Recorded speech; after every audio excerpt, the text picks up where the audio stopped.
any idea what you really are.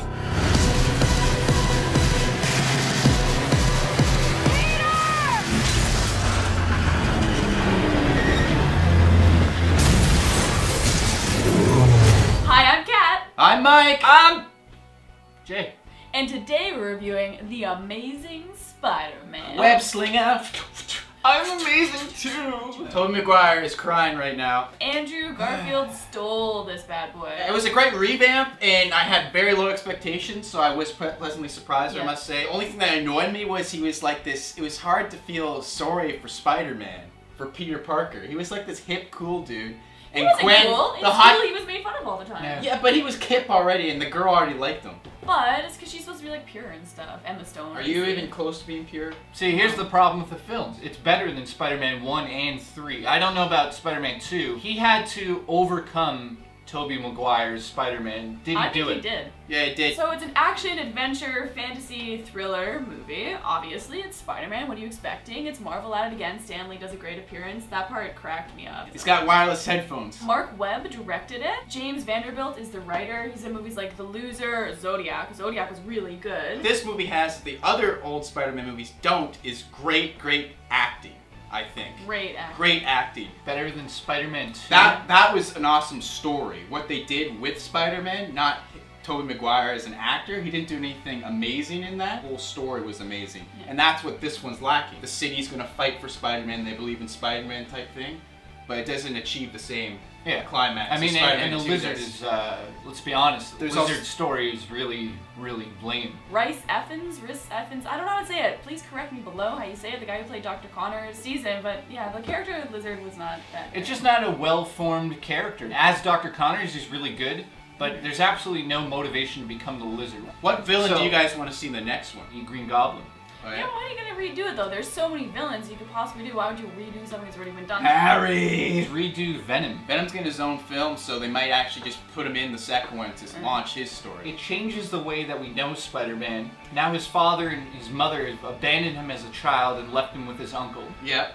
And same Martin form. Sheen and Sally Field. The way that they introduce the way he gets bit, I thought was interesting, but it's kind of like, I'm not understanding it. All of the other creations that were put into testing turn into these weird monsters, but he just essentially gets the reflexes of a spider and also the hair that grows on the spider's hands. He doesn't get the webbing. I didn't really like that. He makes little things for the webbing. Yeah, but that's from the comic. Different versions of the comic. This version has little pellets that Oscorp created, and they use it as tether to pull heavy stuff. The transformation between Peter Parker to fully fledged Spider-Man isn't as good as I thought they did in the first one. But it was cool. I mean, watching him get used to his powers. It was cool again, but I still had more fun watching Tobey turn into Spider-Man. I keep on thinking you're puppy. When I watched this film, I tried to block the old trilogy completely out of my head and not even think about that. But Emma Stone, I thought, did a great job too. The relationship between them was really cute. Yeah. She looked like she actually really liked him. And she did. I believed it. It worked.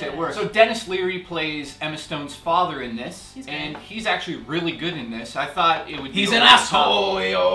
His character's actually really good. The point of this movie was I thought they were going to build up his honor and like show that he's an honorable kid and he's going to turn into the Amazing Spider-Man, but in the end, I really did feel like he's still learning. The Lizard looks too much like a reptilian alien. It scared the crap out of me. Stupid. He looks scary. It's scary. And I was scared. You must be very brave. He's acting like a goofball half the time, flying around and like having fun. And then it doesn't have a serious scene where I felt like he was being serious. Don't you think it gets cocky way too fast? Well, yeah, he's cocky right away, and that's one thing. He was very humble and like the underdog, and all of a sudden he's cocky as hell, like way too cocky. Well, yeah, that's a problem with the balance of becoming Spider-Man. Yeah, if you're a teenage boy and suddenly you're awesome and you have powers and stuff. I'm awesome. We really need a sequel, obviously. CGI, what do you think? Quick.